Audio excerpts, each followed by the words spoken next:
Close your eyes for a moment. Breathe in deeply.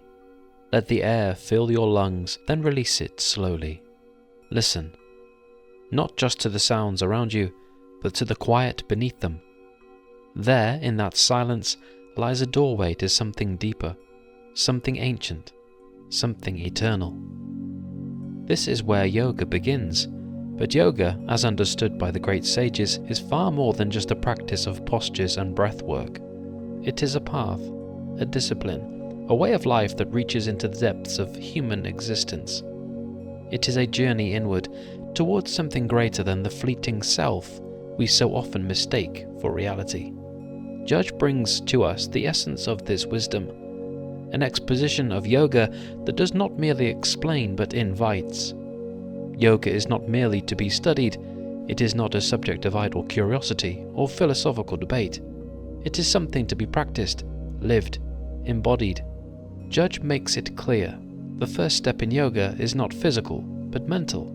The mind is the great gateway to realization, but also the great barrier. It is restless, ceaselessly moving, latching onto distractions, clinging to passing thoughts and emotions as if they were the essence of existence. And so the first lesson of yoga is concentration, chitta vritti nirodha, the quieting of the mind's endless fluctuations. This is not achieved by force, nor by suppression, but by understanding. The mind is like a river.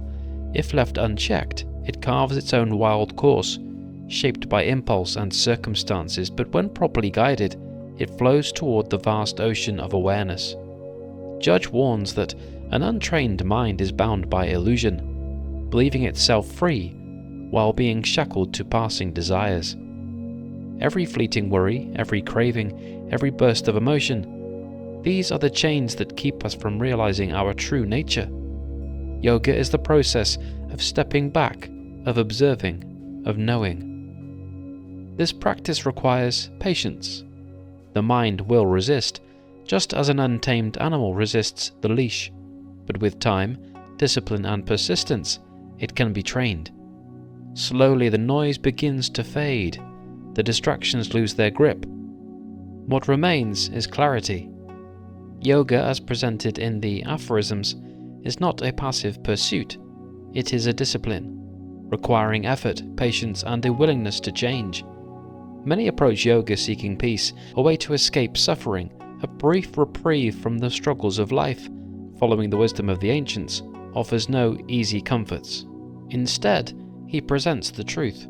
Yoga is not about escaping suffering but transforming it. It is about seeing reality as it is, beyond illusion, beyond attachment. Discipline is necessary because the mind, left untamed, seeks comfort over truth. It clings to what is familiar, avoids what is difficult, and distracts itself with pleasures that are fleeting.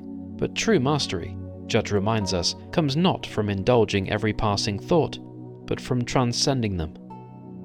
This is where the deeper power of yoga lies, not in controlling the outer world, but in understanding and mastering the self. At the core of yoga is a question so fundamental, so profound, that it echoes through every moment of silence. Who am I? Judge tells us that the self we believe in, the identity we hold so closely, is but a mask, a temporary form shaped by thoughts, emotions, and experiences. Beneath this lies something deeper, something unchanging. But this real self cannot be found in books nor in words, it must be experienced. Yoga, then, is not about acquiring knowledge, but about awakening to what already is. It is about stripping away illusion, dissolving the false layers of identity, until what remains is truth itself. But how does one reach this state? Through concentration, through the quieting of the mind, through the practice of stillness where all distractions fall away, leaving only pure awareness.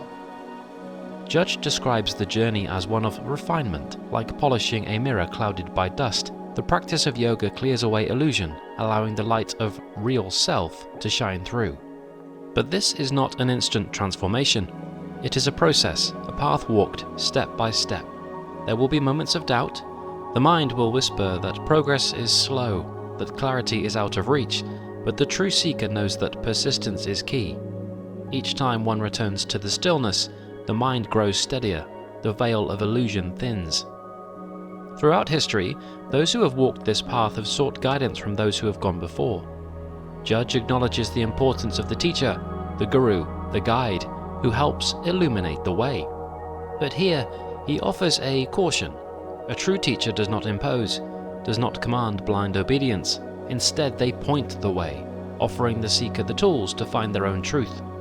Yoga is not about accepting doctrines, but about experiencing reality directly. The right teacher does not give answers, but helps the student uncover their own. And in the end, the greatest teacher is within. Stillness itself is a teacher. Silence holds wisdom. The breath carries lessons. The mind, when quieted, reveals truths that no book can teach. Make no mistake, this path is not easy. The mind will resist change. Doubts will arise. The world will pull us back toward distraction and comfort. Judge speaks of these obstacles not as barriers to stop us, but as challenges to refine us. Every distraction is an opportunity to return to focus. Every moment of doubt is a test of perseverance. The greatest growth comes not in avoiding struggle, but in moving through it with awareness. Yoga teaches us that the greatest battles are not fought in the external world, but within. To quiet the mind is to confront its deepest fears and attachments. And this is where many turn back, mistaking struggle for failure. But Judge reminds us, struggle is part of the process. It is not a sign of failure, but of progress. The mind resists because it is changing, adapting, evolving. The storm does not last forever, and beyond it, the sky remains clear. Patience is vital. Many give up too soon, expecting instant transformation, but yoga is not a quick fix. It is a lifelong journey. The key is not in rushing, but in surrendering to the process. Judge does not offer completion. He does not promise enlightenment in an instant. Instead, he offers something far more profound: a beginning. He presents yoga not as a quick escape, not as a method for temporary peace, but as the highest science of the mind and soul. It is a discipline, an art, a way of understanding life itself. But now Judge brings forth the essential truth of yoga. It is the quieting of the modifications, of the thinking principle. Yoga, in its highest form, is concentration, not merely an act of focus, but a complete refining of the mind until it becomes still, steady, and unshaken. This, he tells us, is the beginning of true spiritual practice. Judge describes the mind as ceaselessly active, always shifting from one thought to another.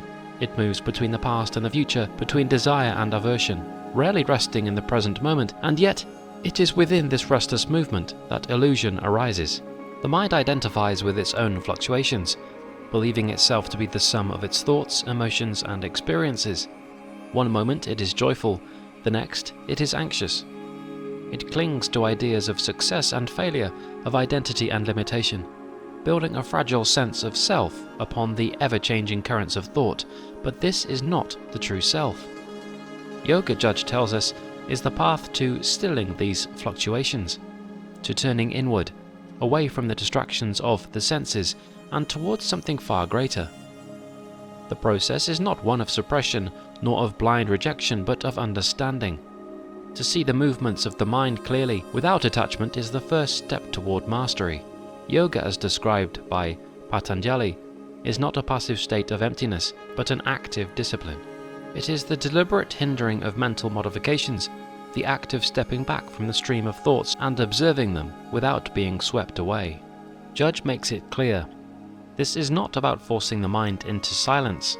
A mind that is forced into stillness remains restless beneath the surface, like a river temporarily dammed, but still pressing against its barriers. Instead, the process is one of refinement, of guiding the mind gently toward clarity and steadiness. How does one hinder these modifications?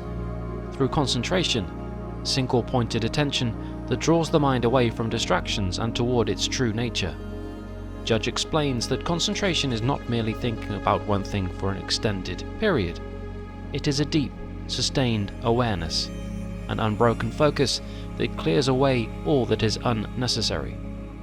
The world continues to move, The senses continue to register, but the mind remains untouched, present yet not entangled. As the mind settles, deeper truths begin to reveal themselves. Judge speaks of consciousness, not as a single surface, but as layered, each level containing more refined aspects of awareness. Most live only on the surface, responding to the world through reflex, habit, and conditioning, but beneath this there is a stillness, a vastness that is rarely touched. Through yoga, one learns to descend into these deeper layers, not by effort alone, but by allowing the distractions of the surface to fade. This is why concentration is not about forcing thoughts away, but about ceasing to feed them. As attention withdraws from the endless motion of the mind, a deeper, more profound awareness begins to emerge. This is the gateway to true spiritual knowledge. Not knowledge gathered from books, nor the opinions of others, but direct experience, an understanding that is felt, known, and lived. Judge does not offer easy promises. He does not say that the path of yoga is quick or effortless. In fact, he makes it clear that discipline is essential. The mind, untamed, will resist stillness. It will seek comfort in distraction, clinging to old patterns and habits. This is why devotion, commitment to the practice, is necessary. Judge speaks of yoga as a path requiring patience, perseverance, and sincerity. Without these, the mind will fall back into its habitual chaos, and the fleeting glimpses of true awareness will fade. Discipline in yoga does not mean harshness, nor does it mean rigid asceticism. It means dedication to the inner work, the willingness to return again and again.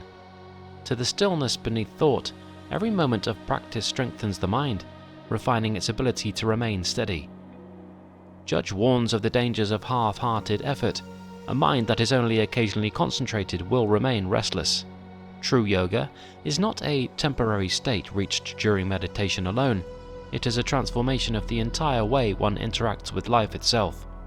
As concentration deepens, a shift occurs. Judge describes this moment as the merging of the observer with the observed. In the beginning, one watches the mind from a distance, seeing its movements and patterns. But as the fluctuations quiet, the separation dissolves. The one who observes and the object of observation become one. This is the essence of spiritual yoga, the realization that there is no fundamental division between the self and the universe, between thought and thinker, between awareness and existence itself. The ancient sages knew that this experience could not be forced, nor could it be explained in words. It is something that arises naturally when the mind becomes still enough to receive it. Judge reminds us that this is not an end, but a doorway. The true work of yoga does not conclude with glimpses of higher awareness. It must be integrated, lived, and carried into every aspect of existence. What does this mean for those seeking spiritual transformation through yoga? Judge offers a profound insight. Yoga does not begin and end on the meditation cushion. The principles of concentration, awareness, and stillness must extend into daily life. The distractions of the world will not vanish, nor will the challenges of existence cease. But one who has trained the mind in yoga will move through life with a different clarity. The modifications of thought will still arise, but they will no longer hold the same power. Desire, fear, and doubt will come and go, yet the awareness beneath them will remain untouched. This is the true purpose of yoga, not escape, but mastery. Not rejection of the world, but the ability to engage with it from a place of inner steadiness. Judge does not say that all will walk this path, nor that all will succeed immediately. But for those who truly seek, for those who feel the pull towards something beyond the shifting illusions of thought, yoga offers a way. It is not a path of blind faith, nor an empty ritual. It is a science of the mind and spirit, a method tested and refined by those who have walked before, and it remains open to any who are willing to undertake the discipline it requires. In the end, the choice is always with the seeker. The mind will continue to offer its endless distractions, its fleeting pleasures and fears. But somewhere beneath it all, there is silence, a deeper knowing, a stillness that has always been there, waiting to be remembered. This is what Judge and Patanjali call us toward. Not a distant enlightenment, but a return to what has always been. The mind settles, the breath slows, and in that quiet, something greater emerges. Yet at the moment of true concentration, the soul no longer clings to anything external. It does not define itself by what it perceives. It does not seek meaning in images or words. Instead, it becomes what it always was, a silent observer, untouched by all that passes. In this state, the soul abides as a spectator without a spectacle, a presence that sees but does not grasp, that is aware but not bound. This is yoga in its truest sense, not an exercise of control, not a mere practice of focus, but a path to something deeper, a state of being where the self is no longer lost in the play of thought and form. Ordinarily, the soul is wrapped in illusion. It mistakes the mind for itself, the senses for reality, the movement of thought for truth. It is like an actor who forgets that the stage is not the world, that the role is not the self. Judge speaks of this entanglement, the way the soul identifies with passing experiences, allowing itself to be pulled from one moment to the next, one emotion to another. This is the natural state of the untrained mind, always shifting, always grasping, never still. But yoga is the breaking of this illusion. It is the moment where the soul steps back, not from life, not from experience, but from the false belief that these things define it. It is not an escape, but a realization. The realization that the self is not the thoughts that rise and fall, not the feelings that come and go, not the body that moves through time. The self simply is. Judge describes what happens when the mind reaches true concentration. The movement slows, the turbulence fades, and in that stillness, the soul no longer projects outward, it rests within itself. This is not mere quietness, not an empty state where nothing happens. It is something far greater, a return to the natural state of being. The ordinary mind is constantly occupied, reacting, interpreting, analyzing. Even in moments of stillness, it clings to objects, to memories, to expectations. But at the peak of yoga, all of this falls away. The soul no longer searches, no longer defines, no longer clings. It is present, fully and completely. Judge tells us that in this state, the soul is not extinguished, it is revealed. It is not thoughtless, but beyond the need for thought. It is not empty, but filled with something greater than words can capture. In the lower states of concentration, the mind still holds an object, something to focus on, something to direct attention toward, but this, Judge tells us, is not the final step. It is only a preparation. True yoga is not about holding the mind to an object, however sacred that object may be. It is about teaching a state where no object is needed at all. The soul at this level does not need to see anything outside itself. It does not need symbols, words, or images to maintain its awareness. It simply rests in its own being. This is what Judge means when he speaks of the soul as a spectator without a spectacle. It is aware, but not of any specific thing. It sees, but there is nothing to see. And yet, this is not a void. It is the purest form of existence. Many seek truth in external things, in knowledge, in philosophy, in rituals, in visions, but Judge reminds us that these are only stepping stones. The highest truth is not something that can be grasped by the mind. It is not something that can be learned, nor something that can be explained. It is something that must be experienced. In deep concentration, the mind itself ceases to define meaning. The soul no longer asks, "What does this mean?" or "What should I believe?" Because meaning is not something to be found. It is something that is already present when all else falls away. Judge tells us that this is the path of true yoga, not seeking, not grasping, not defining. Simply being. Imagine a river in motion, its surface rippling with currents, its water shifting with every breeze. This, Judge tells us, is the ordinary state of mind, ever moving, always restless. But beneath that surface, the water is still. Deep below, there is a place untouched by the winds, unaffected by the passing storms. This depth is always there, whether the surface is calm or chaotic. It does not need to be created. It does not need to be forced. It only needs to be reached. Judge speaks of this stillness as the natural state of the soul. The mind, in its ordinary condition, is like the restless river, but in true concentration, one does not force the water to be still. One simply allows the awareness to sink beneath the surface, to the place where stillness has always been. This is not a momentary state. It is not a fleeting experience. It is the deepest truth of existence, and once one has reached it, even when returning to the surface, the knowledge of that stillness remains. Judge does not tell us that this state must be held at all times, nor that one must abandon the world to find it. He describes something more profound, the ability to return to daily life without losing the awareness of stillness. The body moves, the mind thinks, the senses perceive, but beneath it all, there is something unchanged, something untouched. To live in the world without being consumed by it, to act without being bound by action, to experience without being lost in experience. This is the highest state of yoga. It is not about rejecting life, nor about withdrawing into silence. It is about carrying the truth of stillness into every moment, to walk through the shifting world while remaining rooted in something deeper. Judge tells us that once this awareness is reached, there is nothing more to seek. Not because one has all the answers, but because the need for answers has disappeared. The soul, once caught in an illusion, now knows itself. It does not need proof. It does not need affirmation. It simply abides in what it is. This is yoga, not an act, not a discipline, but a state of being, a return to what has always been there. For those who seek, the path is open, not through force, not through struggle, but through the quieting of all that is unnecessary. And for those who find it, the stillness is no longer something separate. It is not something to reach for, nor something to hold on to. It is simply there, always. But there is a truth, hidden within the mind.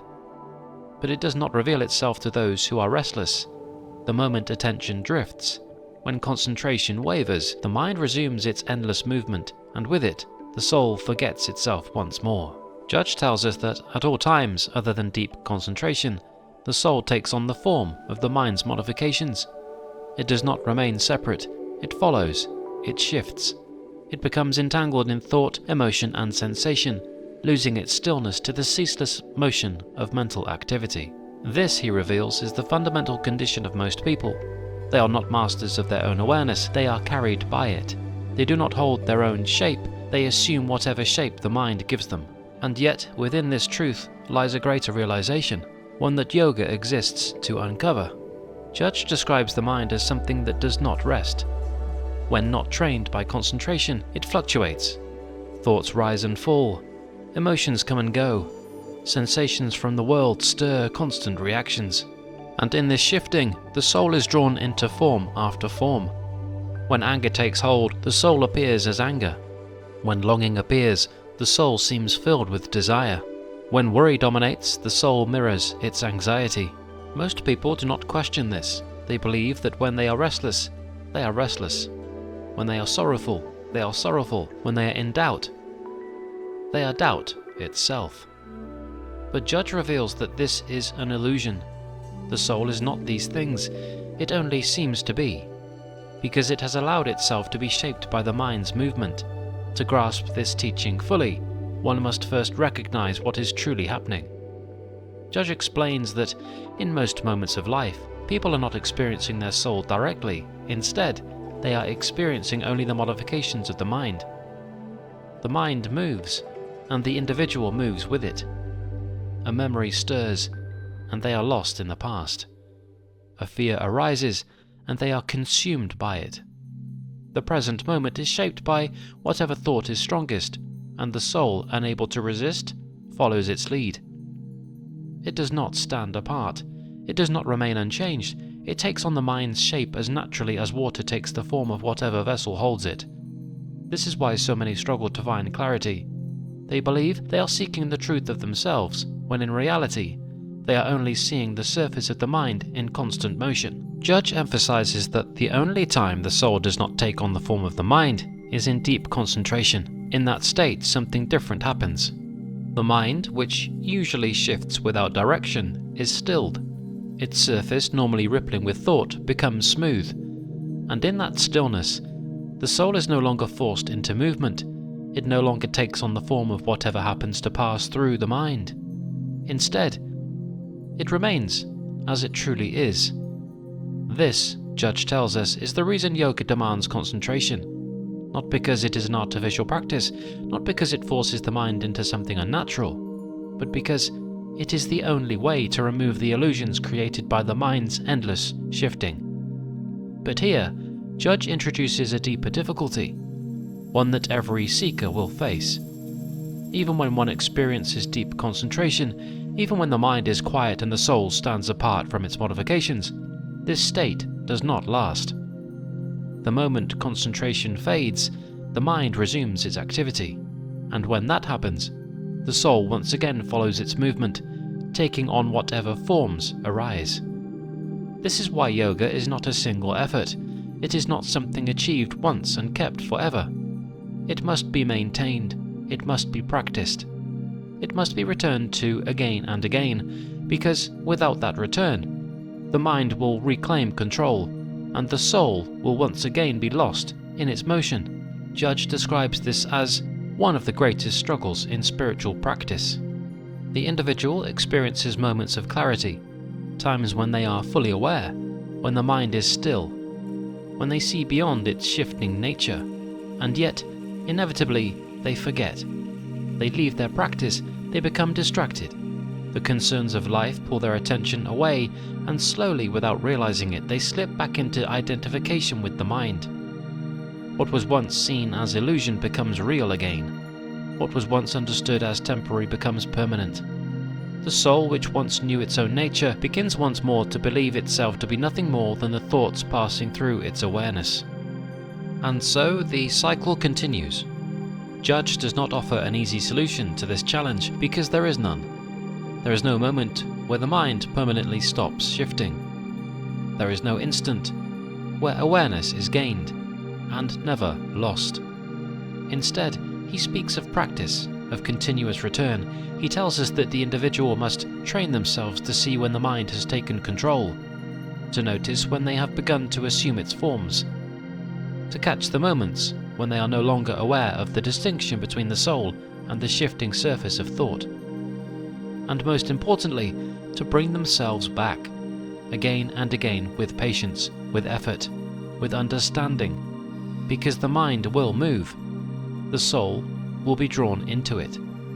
The illusion will return, but those who recognize this, those who know the way back, those who persist, these are the ones who begin to truly understand yoga. Judge makes it clear, yoga is not merely a practice confined to moments of meditation. It must extend into life itself. It must be carried through every moment, through every action, through every experience, because the soul's tendency to take on the form of the mind is not something that happens only in quiet moments. It happens in every moment. In daily life, in work, in conversation, in thought. Yoga is the constant return to awareness, the constant recognition of when the mind has shaped the self, the constant effort to remain present, to remain separate from illusion, to see the mind for what it is. This is not something achieved in a single step. It is not something gained through belief alone. It is something lived. When one follows this path, when one practices again and again, something profound begins to happen. The soul does not become something new, it simply stops losing itself. It no longer takes on the form of every passing thought.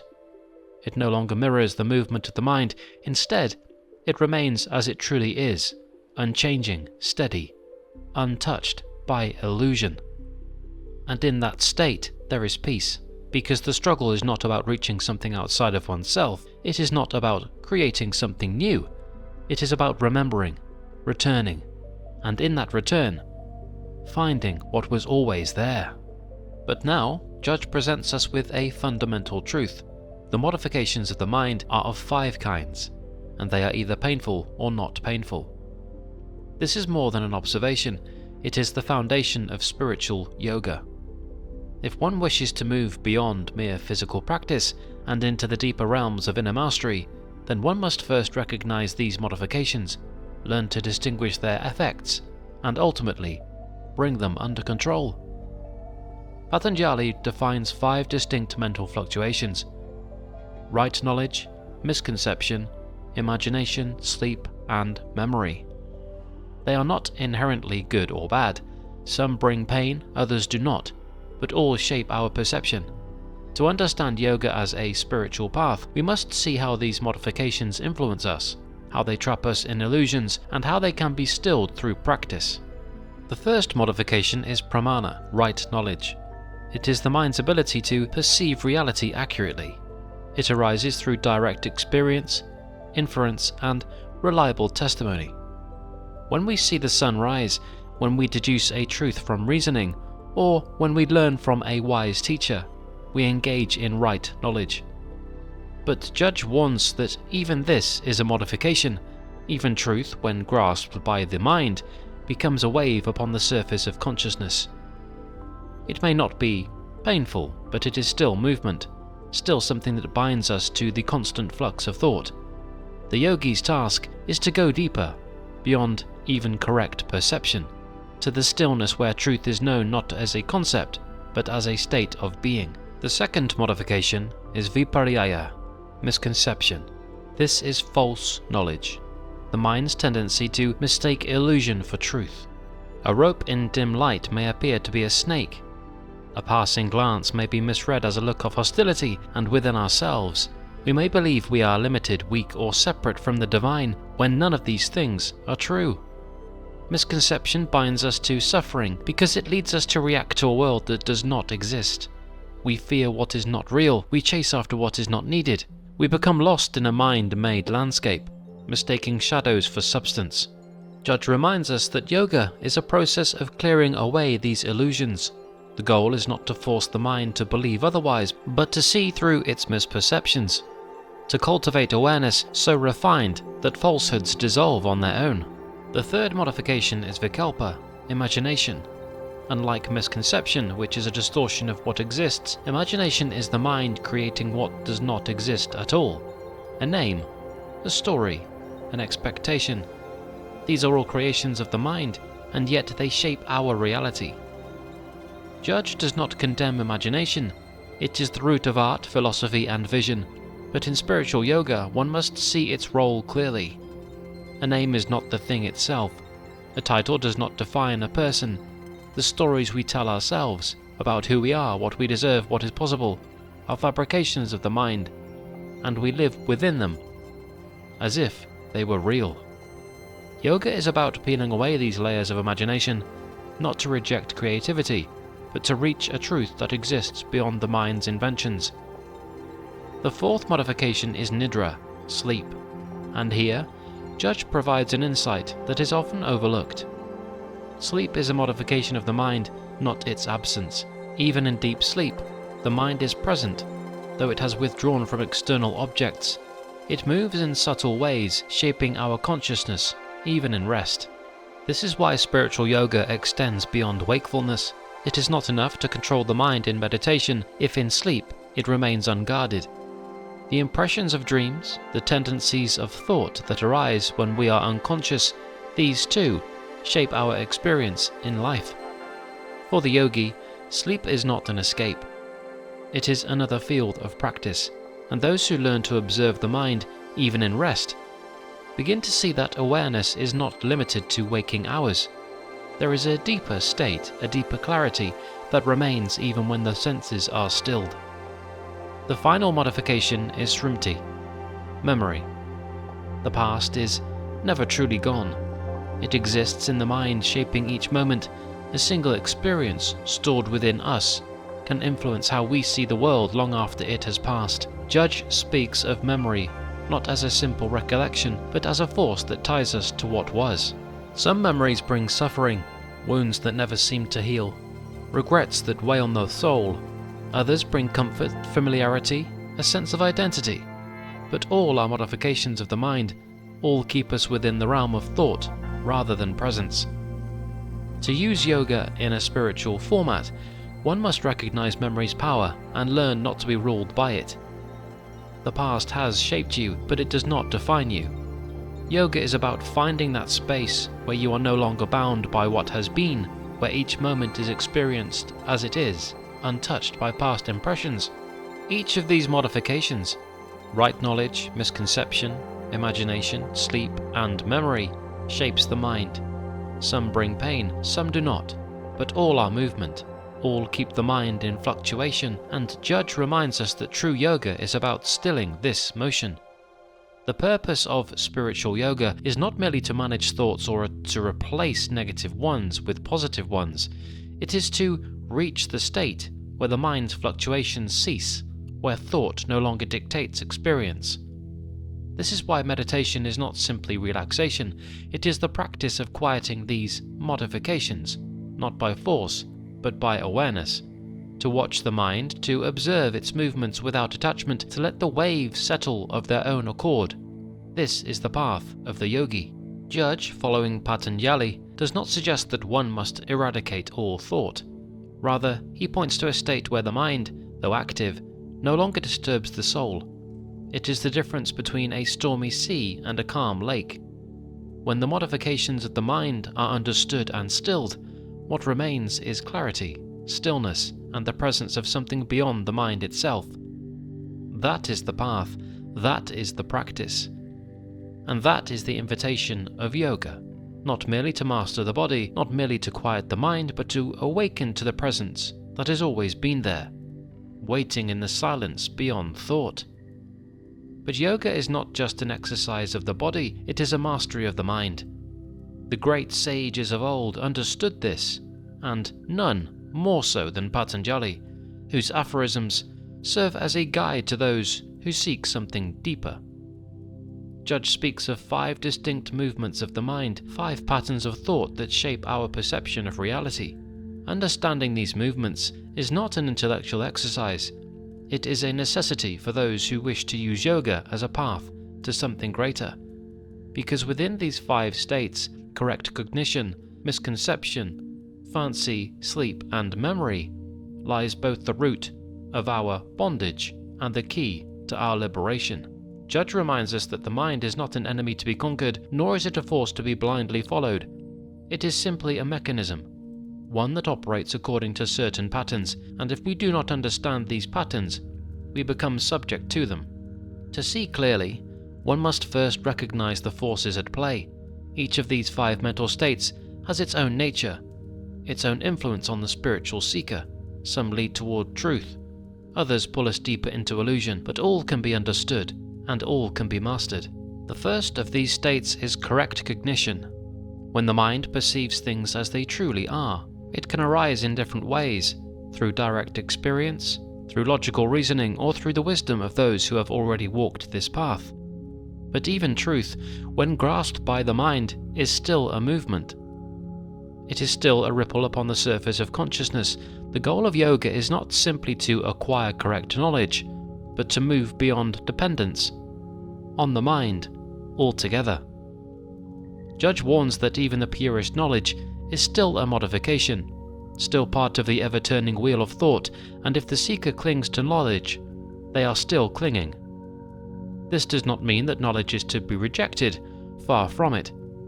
But it is only a step, a means, not an end. Where there is truth, there is also error. The second mental state, misconception, arises when the mind mistakes illusion for reality. Judge gives us a simple example. A rope in dim light may appear to be a snake. The object remains the same, but the mind, through faulty perception, assigns it an identity that does not belong to it. This principle extends far beyond objects. How often do we mistake our thoughts for reality? How often do we see danger where there is none? How often do we assume we are unloved, unworthy, incapable, when none of these things are true? Yoga is the process of stripping away these misconceptions, not by forcing new thoughts into the mind, but by seeing things as they truly are. The rope was never a snake. Fear was never necessary. The falsehood was only ever in the mind's perception.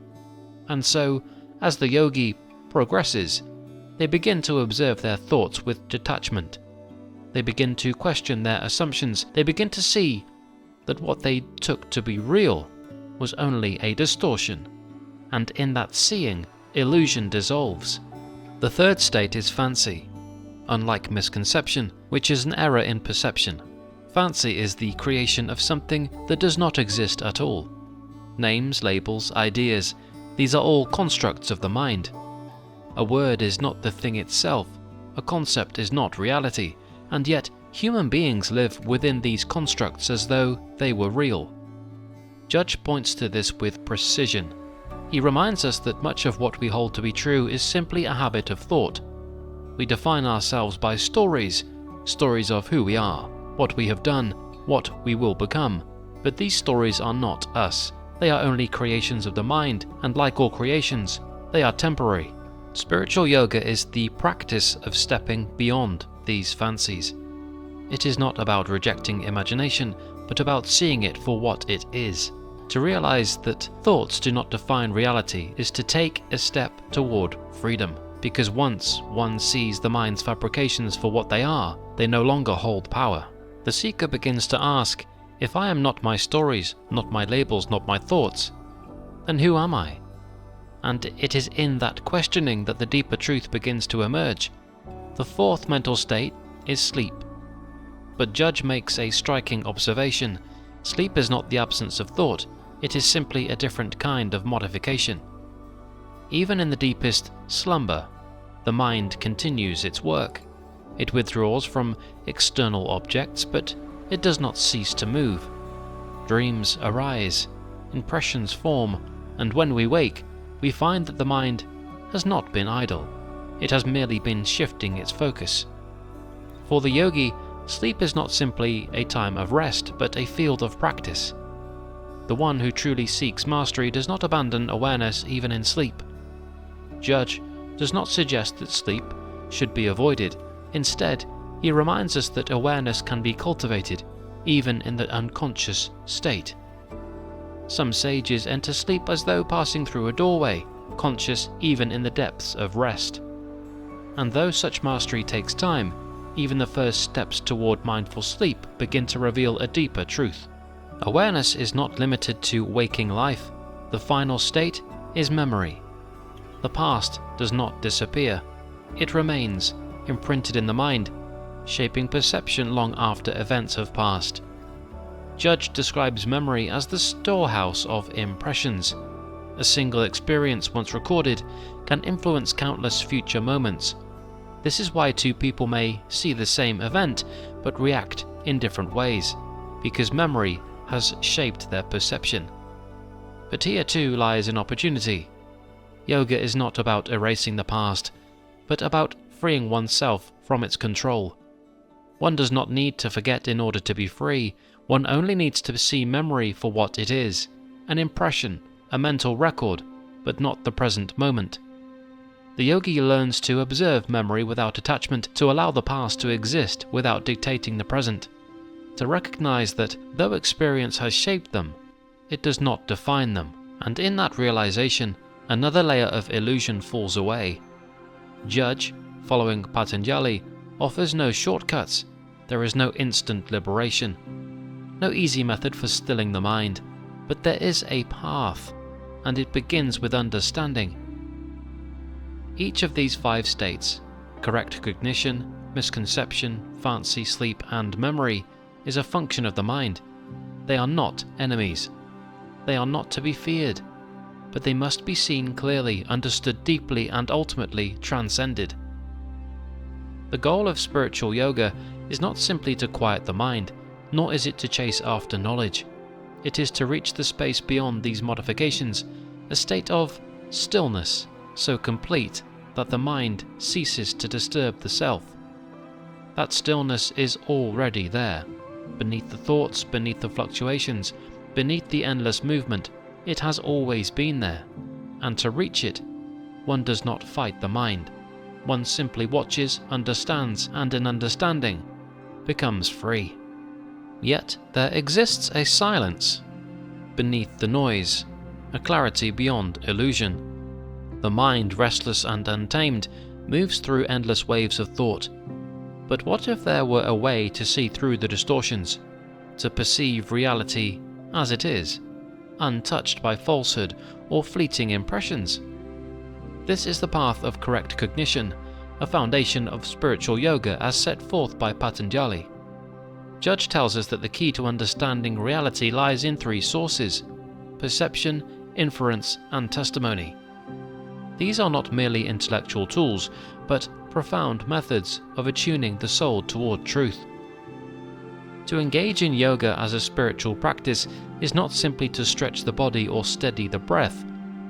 It is to refine perception itself, to separate the real from the unreal, the eternal from the transient. Patanjali tells us that correct cognition, true undistorted knowledge, arises from three distinct sources: perception, the direct encounter with reality, the unfiltered experience of the present moment; inference, the ability to discern truth through understanding cause and effect, to recognize patterns hidden beneath the surface; testimony, the wisdom passed down through those who have seen farther than we have, the words of sages whose minds are undisturbed by illusion. But why do these matter in the practice of yoga? Because the purpose of yoga, at its deepest level, is not merely concentration, but discernment, the ability to see clearly without deception and to abide in that clarity. Perception in its purest form is truth. When the mind is steady, it sees reality as it is, like a still lake reflecting the sky without ripples. But for most, perception is distorted by countless modifications of thought, desires, fears, memories, and assumptions. The yogic path is about refining this perception, stripping away the layers that obscure reality. It is about stilling the mind so that it does not add to what is seen, but rather allows what is true to emerge on its own. This is why ancient yogis practiced detachment, not to withdraw from life, but to experience it without illusion, to see the self not as an accumulation of fleeting thoughts, but as something unchanging, ever present beneath the fluctuations of the mind. When one engages in deep meditation, when breath and thought slow to near stillness, perception sharpens. The world once chaotic becomes clear. One no longer reacts impulsively, but understands the deeper nature of things. If perception is direct experience, inference is the bridge between the known and the unknown.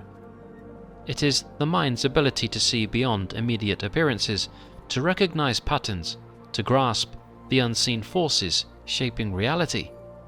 Patanjali teaches that correct cognition is not simply what the eyes see, but what the mind understands beneath the surface. A yogi does not need to touch fire to know it burns. They do not need to chase every passing desire to recognize the emptiness it leaves behind. Inference, when refined, becomes wisdom, the ability to see how actions shape consequences, how thoughts create reality, how desires lead to suffering or liberation. The yogi does not simply observe life, but understands its deeper currents, knowing that every ripple has a cause, every movement a source. By quieting the restless chatter of the mind, inference becomes sharper.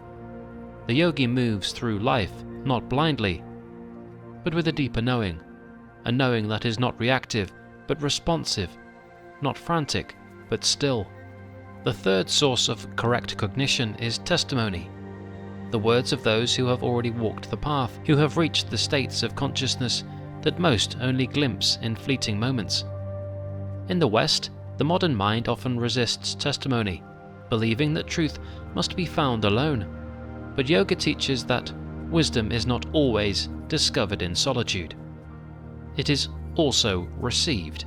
The knowledge of sages, preserved across centuries, is not mere belief, it is a map drawn by those who have crossed the very landscapes we now navigate.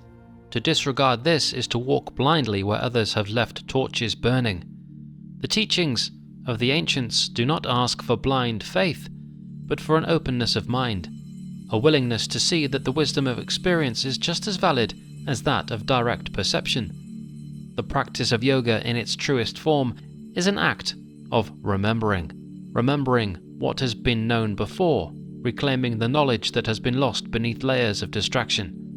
To practice yoga in a spiritual format is to live by the discipline of correct cognition, to purify perception, to refine inference, to honor testimony. It is to engage with the world not passively, but with a mind that is awake, clear, and unwavering. This is not an easy path. The mind, left to its own devices, clings to illusions, mistakes opinion for truth, preference for reality. But Patanjali assures us that through practice, through meditation, study, and reflection, the fog begins to lift. The yogi does not accept things at face value. They do not chase after every fleeting thought, nor do they dismiss wisdom simply because it is ancient. They observe, they understand, they integrate, they see clearly. And when this clarity is reached, even for a moment, something remarkable happens. The restless searching ceases.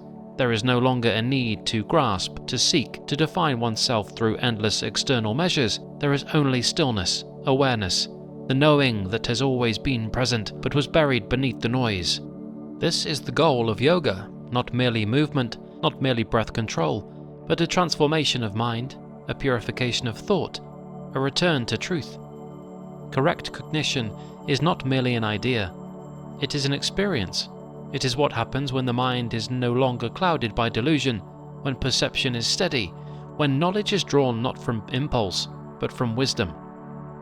Patanjali's path is not one of blind acceptance nor of rigid skepticism. It is a path of direct seeing, of deep understanding, of aligning the mind with reality rather than illusion. Through perception, we witness reality as it is. Through inference, we understand the hidden forces at work. Through testimony, we receive the wisdom of those who have gone before, and when all three are harmonized, when the mind no longer wavers between truth and falsehood, between clarity and distortion, then, at last, yoga fulfills its true purpose. Not as an escape, but as a return to a state of being where the soul is not lost in illusion, but firmly rooted in truth. A state where silence is not emptiness, but awareness, where stillness is not inaction, but presence, and where for the first time the mind no longer leads, but simply sees. And now, Judge brings us face to face with one of the greatest obstacles on the path of spiritual realization, the erroneous notions that arise from incorrect cognition. These are not simple mistakes, nor minor errors in logic, but fundamental distortions of reality that shape how life is seen, how choices are made, how suffering is experienced. Yoga at its core is a discipline of the mind, a practice of seeing clearly. And to see clearly, one must first understand the ways in which perception can go wrong. Misconception is not merely the absence of knowledge, it is not the same as ignorance, it is something more deceptive, more insidious. It is false knowledge, a certainty placed in something that is not real, a shadow mistaken for a figure in the dark, a voice in the wind taken for a whisper, a momentary thought clung to as unshakable truth. These are not merely mistakes in judgment, they are the way the mind builds its reality, the way it structures meaning. And if these foundations are flawed, the entire perception of existence becomes unsteady. Patanjali tells us that these errors are not random. They arise from the mind's tendency to grasp at appearances, to infer meaning where none exists, to build belief upon untested assumptions. And so, the work of the yogi is not merely to seek knowledge, but to dismantle false knowledge, to unlearn before learning can begin. It is not difficult to understand how misconception can influence simple things, a mistaken identity, a misunderstood phrase. But what happens when the mind builds entire beliefs upon such errors? A child touches a flame and learns to fear it. In that moment, fire is not warmth, not light, not energy, it is only pain. And unless the child learns otherwise, this singular experience becomes the foundation for all future encounters. Now expand this principle. What if a person is told from youth that suffering is the result of fate rather than choice? That happiness is something granted from without rather than cultivated from within? That the mind itself is powerless, a servant to circumstance, rather than its master? These are not minor misconceptions, these are walls built around the soul, narrowing its vision, confining its potential, and until they are seen for what they are, they remain unchallenged, directing life in unseen ways. The yogi understands that the greatest barriers are not external, they are internal. The mind must be purified not from outside influence, but from the illusions it has built for itself. If misconception arises from faulty perception, then the first step in overcoming it is not to gather more information, but to refine perception itself. Patanjali does not call for blind acceptance, he does not demand belief. Instead, he invites examination. He teaches that one must look deeply, one must test one's own understanding, must challenge the reflexive thoughts that arise unbidden, and in doing so, misconception begins to fall away. To correct misconception, one must first learn to recognize it. But how does one see that which has been mistaken for truth? How does one question something that has never before been doubted? It begins with observation. The mind, left unchecked, is a ceaseless tide of thought. It leaps from one idea to another, clings to opinions, reacts with emotion before logic. It assumes, it interprets, it judges. But the yogi steps back, watches, observes. A thought arises. This is unfair. Is it? How do I know? An assumption takes hold. I cannot change this. Is that true? Or is it something I have been taught to believe? Through this process, the mind is no longer a passive receiver of thought. It becomes an active seeker of truth. Each misconception is questioned, tested, examined, and slowly, clarity emerges. This is not the work of a day. It's not an easy task. The mind resists change, clings to its familiar patterns, but through patience, through practice, through the steady discipline of awareness, the illusions begin to dissolve. And what is left beneath them is something vast, something steady, something that has always been there, waiting to be seen. There is no instant awakening, no single moment where all misconception vanishes. The process is gradual, the work ongoing. But every step taken is a step toward greater freedom. To walk this path is to live with awareness, to question not only the world but the self, to recognize that truth is not something imposed from without, but something discovered within. Patanjali's teaching is not an abstract philosophy. It is a practice, a method, a way of seeing. And in following it, one does not gain new beliefs, but sheds false ones. Misconception is the cloud that obscures the sky. Yoga is the wind that clears it away. And once the sky is seen, once the mind is no longer distorted by illusion, the path becomes clear. Not a path given by others, not a path dictated by past mistakes, but the path that was always meant to be walked, a path of clarity, of wisdom, of true vision. But the mind is filled with shadows, things that seem real but vanish the moment we reach for them. A thought arises, a vision appears, a truth seems to form. But upon closer examination, we see it was nothing but air, an illusion spun from words and imagination. Judge speaks of this as fancy, a false notion, a deception of the mind that arises not from experience but from language alone. We read, we listen, we hear the words of sages and scholars, and we believe we understand, but what have we truly grasped? Is the knowing of something the same as being it? Can a description of a flame warm the hands, or the knowledge of water quench thirst? Judge gives us a warning against this illusion. It tells us that fancy is an empty form of knowledge, a mirage that distracts the seeker from true understanding.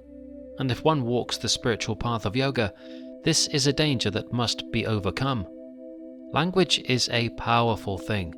It allows us to name the world, to describe its wonders, to capture its truths in symbols and speech. But language is also a double-edged sword. A man may speak of the highest mountain, may describe its peak, its air, the way the sun strikes its slopes at dawn. He may read of it, listen to others tell of it, even study its very feature in detail. But if he has not climbed it, has not set his feet upon its path, has not felt the thin air in his lungs, then he does not truly know it. This is the distinction Patanjali makes. Fancy is knowledge without foundation, thought without experience, belief without proof.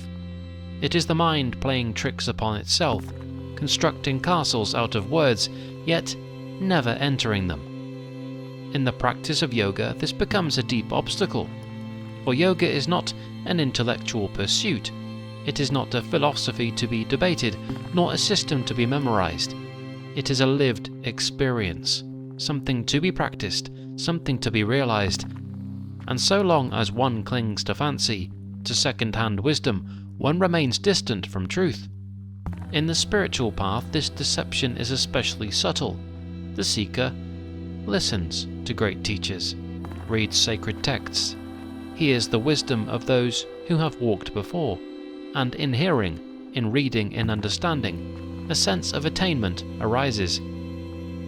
But Patanjali reminds us, understanding words is not the same as transformation. A man may know the teachings of enlightenment, may even be able to recite them, but has he become enlightened? A woman may explain the depths of meditation, but has she stilled her own mind? Fancy makes us believe we have climbed the mountain when we have not yet taken a step. It convinces us that knowledge of a path is the same as walking it, and in doing so, it delays true progress. Judge's interpretation is clear. Yoga is not something to be learned in theory. It is something to be realized in practice, and this realization cannot come through fancy. It must come through direct experience. The path of yoga is a stripping away. It is the removal of falsehoods, the breaking of illusions, the quieting of the mind's endless stories. Patanjali does not reject learning. He does not dismiss the value of scripture or teaching, but he warns against becoming lost in words, against mistaking the description of truth for truth itself. Yoga demands stepping beyond comfort, beyond mere knowledge, into the unknown space of being. A seeker may hear of the stillness that arises in deep meditation, but unless they sit, unless they quiet the mind and enter that silence themselves, they have only a shadow of understanding. A student may read of selflessness, of detachment, of surrender, but until they live these things, until they let go of themselves in true humility, these remain only words. Fancy will always offer a shortcut. It will always suggest that knowledge alone is enough, but Patanjali's wisdom reminds us, it is not. One must practice, one must experience, one must become.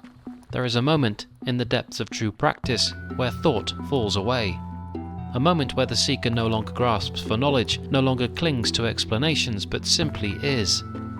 This is the moment when fancy dissolves. For the first time, there is no need to describe, no need to interpret, no need to hold on to words as a substitute for truth. Instead, there is only presence, only stillness, only the raw, undeniable experience of being. And in that moment, something shifts. The seeker steps beyond illusion, steps beyond second-hand wisdom, steps into a knowing that is not spoken, not written, not borrowed, only realized. This is what Patanjali points toward. This is what Judge conveys in his translation. Yoga is not about collecting knowledge, it is about dissolving illusion, and the greatest illusion of all is the belief that knowledge alone is enough. Yoga calls for something deeper, something beyond thought, something beyond fancy, something real. There is a moment just before sleep overtakes the body when consciousness wavers, thoughts loosen their grip, senses begin to dull, and the mind for a fleeting instant stands on the threshold of two worlds, wakefulness and the unknown. This state is so subtle that most do not notice it, but in the teachings of Patanjali, this transition holds a key to understanding the nature of the mind. Sleep, he tells us, is not merely a function of the body, it is a profound modification of the mind itself, and in understanding it, one can begin to grasp a deeper truth about the practice of yoga. For the yogi, sleep is not a simple cessation of awareness. It is a demonstration of the mind's ability to detach, to release its hold on external objects, and to exist beyond sensory input. If this withdrawal can be understood, not as an accident of biology, but as a deliberate practice, then the path of spiritual discipline begins to unfold. Patanjali describes sleep as a state in which the mind ceases to engage with the external world. It no longer clings to thoughts or responds to sensations. In this state, the modifications of the mind, the endless fluctuations of perception, reaction, and attachment come to a pause. But what remains? If one were to observe sleep without judgment, without assuming that unconsciousness is an absence of reality, an insight emerges. There is still something present. Even when thoughts vanish, even when the senses rest, the mind has not been destroyed. It exists in a different form, withdrawn from the noise of waking life, settled into a deeper rhythm. Patanjali tells us that this is a natural process, one that occurs each night without effort, and yet few realize what it signifies. The ability to withdraw, to step back from the grasp of the external world, is already within every person. The mind is not chained to its restless activity. It knows how to retreat, how to quiet itself, how to release its grip. This is the very skill that yoga cultivates. Not sleep itself, but the controlled withdrawal of the mind from distraction.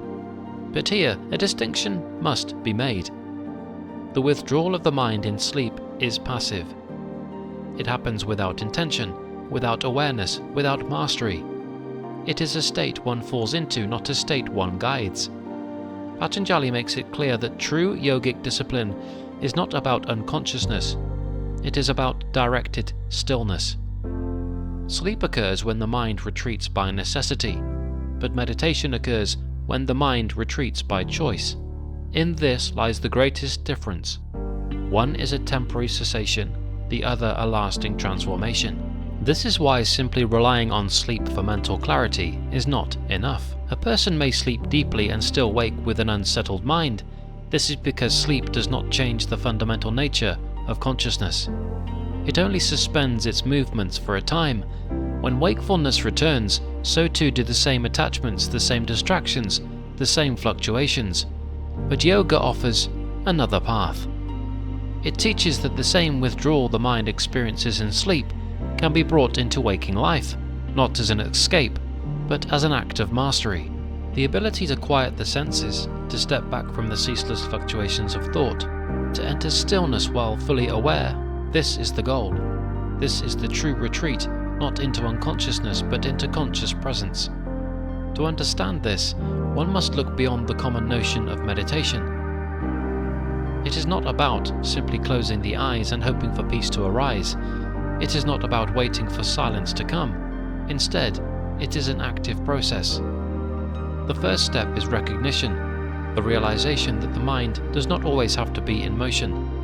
Just as it retreats in sleep, so too can it retreat in wakefulness. But this requires discipline. It requires practice in stepping back, in loosening the grip on external distractions, in resting in awareness itself, rather than in the objects of awareness. This is why yogis do not seek to eliminate thought, but to master it.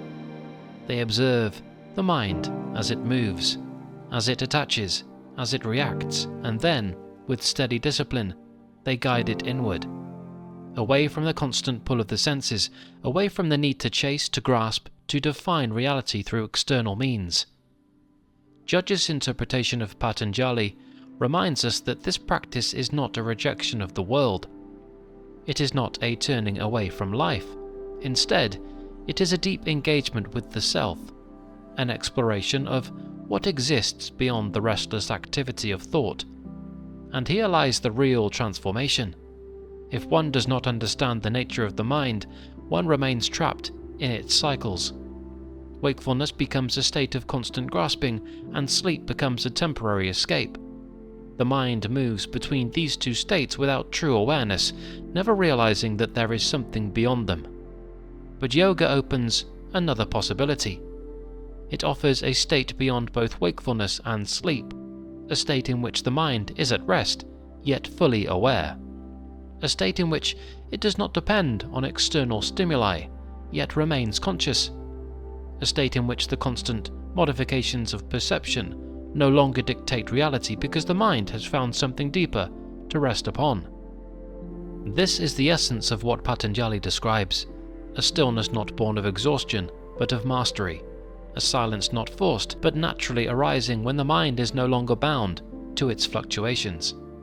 And this is what every seeker must strive for, not merely restful sleep, not merely fleeting moments of peace, but the ability to stand beyond the restless tides of thought, awake in a way that is not dependent on the senses, free in a way that is not bound by circumstance. To follow this path, one does not need to abandon life.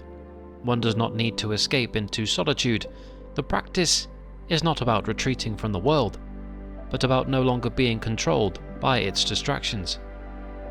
It begins with awareness, with recognizing the way the mind moves, the way it clings, the way it fluctuates. And from this awareness, a choice arises: to let it continue as it always has, or to begin the slow, steady work of guiding it inward. This is why yoga is not a practice of hours, but a practice of presence. It is not confined to meditation rooms or moments of quiet. It is something that must be cultivated in every breath, in every thought, in every step. For the mind, left unchecked, will always chase the world. It will always seek, always grasp, always move between wakefulness and sleep without realizing there is something beyond them.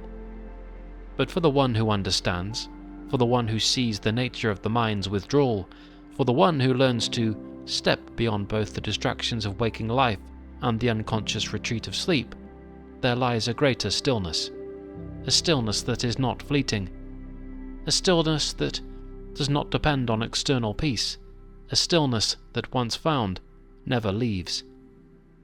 This is the true lesson of sleep, not simply rest, but revelation, not simply unconsciousness, but understanding.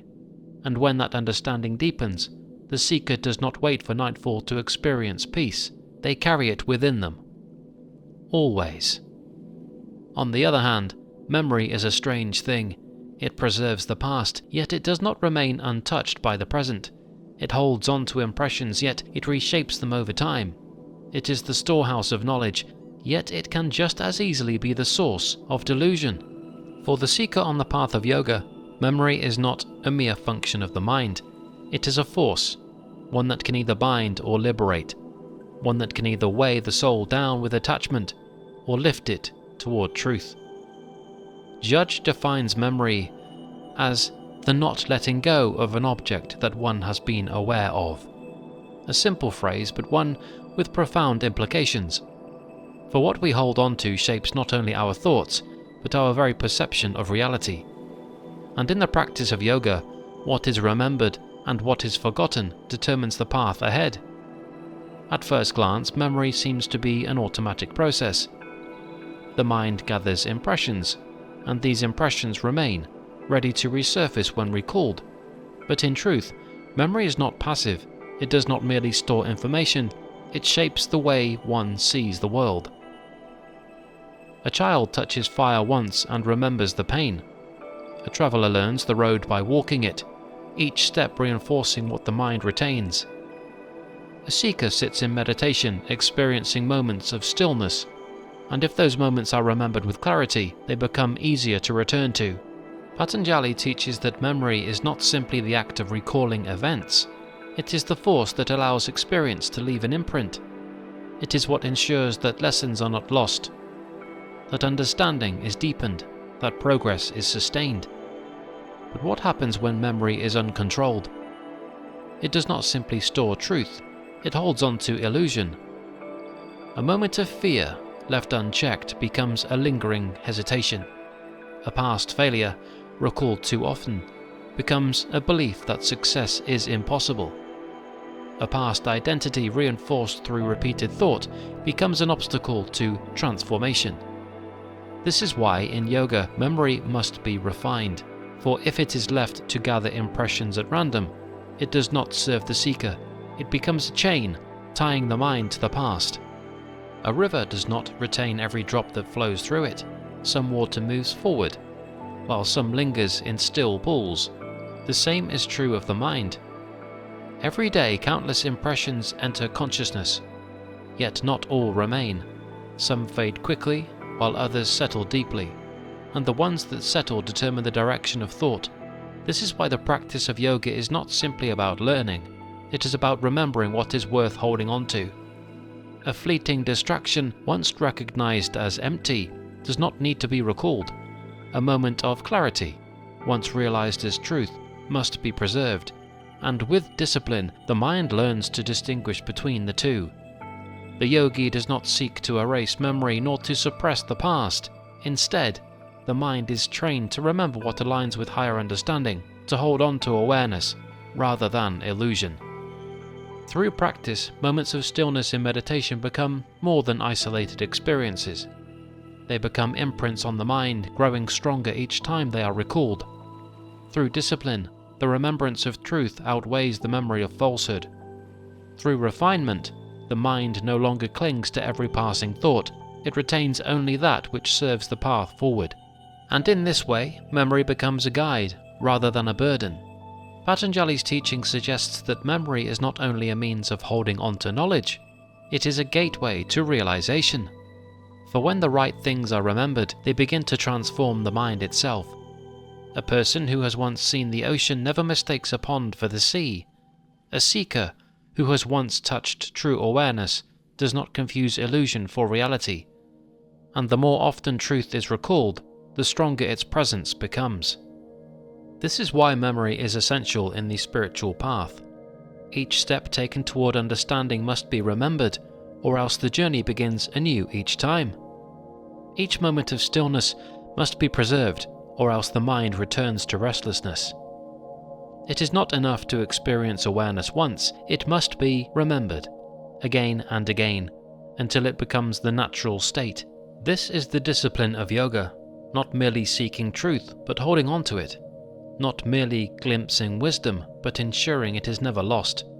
And when memory is refined in this way, it is no longer just a function of the mind, it becomes the very thing that bridges the gap between knowledge and realization. In the end, the true power of memory lies in its ability to free the mind from its own limitations. For when memory is uncontrolled, it binds the soul to the past. But when it is refined, it leads the soul toward liberation. The seeker who remembers the temporary nature of suffering is no longer trapped by it. The one who recalls the depth of inner stillness does not fall into restlessness.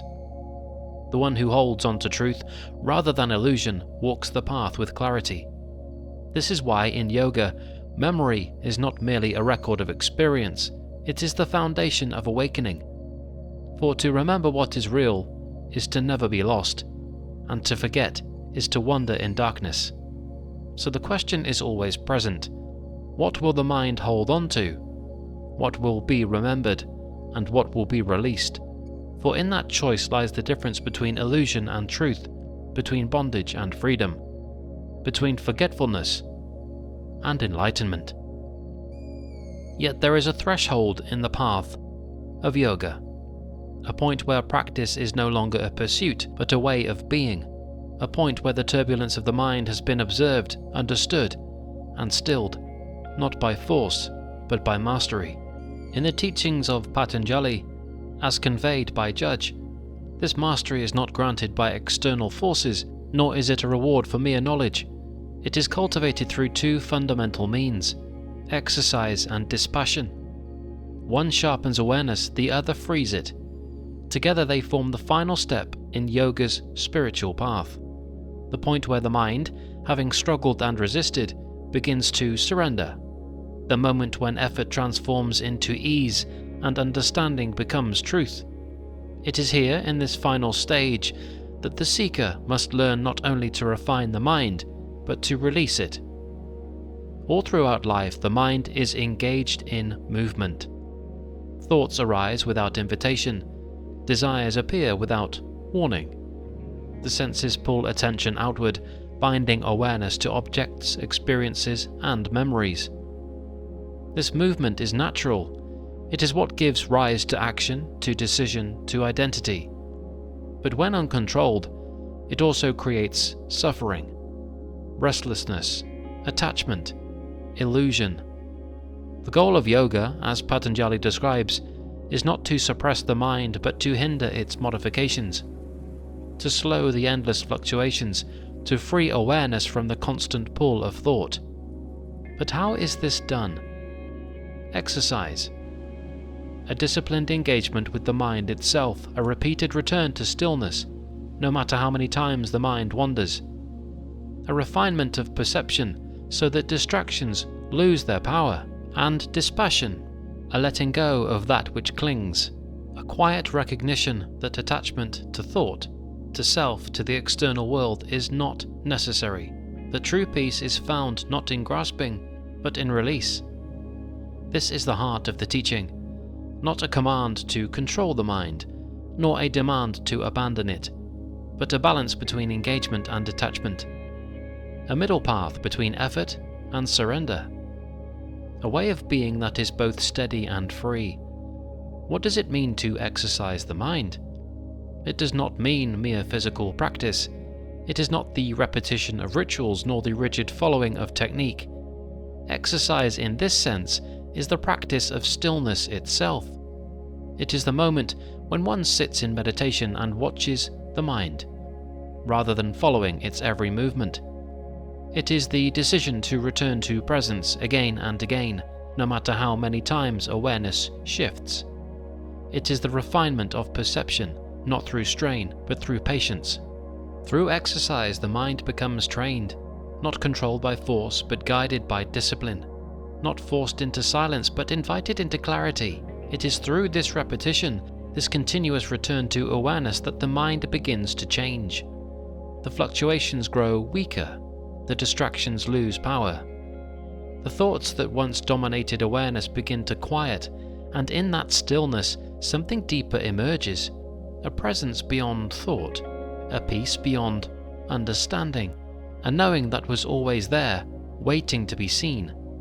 But exercise alone is incomplete, for even a disciplined mind can remain attached. Even a trained awareness can cling to control, to expectation, to outcome. This is why Patanjali speaks of dispassion, the quiet release, the understanding that true mastery is not about holding on, but about letting go. Dispassion does not mean withdrawal from life. It does not mean rejecting the world or turning away from experience. It means seeing all things as they truly are. Temporary, shifting, impermanent. It means recognizing that thought, emotion, and even identity itself are fluid, arising and dissolving, appearing and fading. And in that recognition, there is freedom, for when the mind no longer clings, it no longer suffers. When it no longer seeks permanence in the impermanent, it no longer fears change.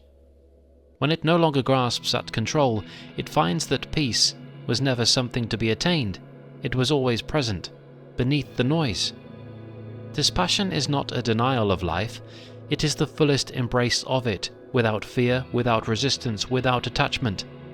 And when exercise and dispassion come together, something extraordinary happens. The mind no longer fights against itself. It no longer struggles between wanting and resisting. It simply rests. Through exercise, the mind becomes still. Through dispassion, the heart becomes free. And together they lead to the highest state of yoga. Not a separation from life, but a deeper presence within it. Patanjali describes this as the natural state, a mind unhindered by illusion, a self untouched by craving, an awareness that is vast, clear, and boundless. At this stage, there is nothing left to attain, nothing left to seek. For the seeker has realized the truth. The peace they were searching for was never outside of them. It was never something to be gained. It was always there, beneath the distractions, beneath the noise, beneath the ever-moving waves of thought. This is the final teaching, the completion of the path. Not an end, but a return to stillness, a return to awareness, a return to what was always there.